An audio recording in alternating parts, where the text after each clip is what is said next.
ভাই শেখ হাসিনার চামচামি কে করে নাই ভাই? তামিম করে নাই, আকরাম করে নাই, অন্যরা করে নাই, যারা এখন লাফালাফি করতেছে তারা করে নাই।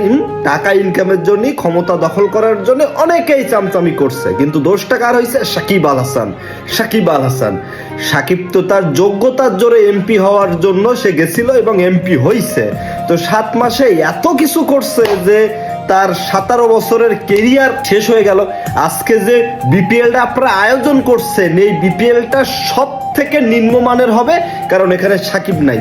এখানে সব থেকে কম ইনকাম হবে, কারণ এখানে সাকিব নাই।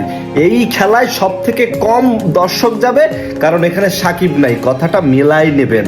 সাকিবকে ছাড়া যে আপনারা যে রানিংটা করছিলেন, সফল হয়েছেন আপনারা, কিন্তু এইবার এই বিপিএল থেকে একটু ইনকাম করে তারপরে বললেন যে অন্য বাজা বিপিএল এর থেকে এটা ভালো হয়েছে। সাকিব সাকিবই, সাকিব ম্যাও ম্যাও করে না। সাকিব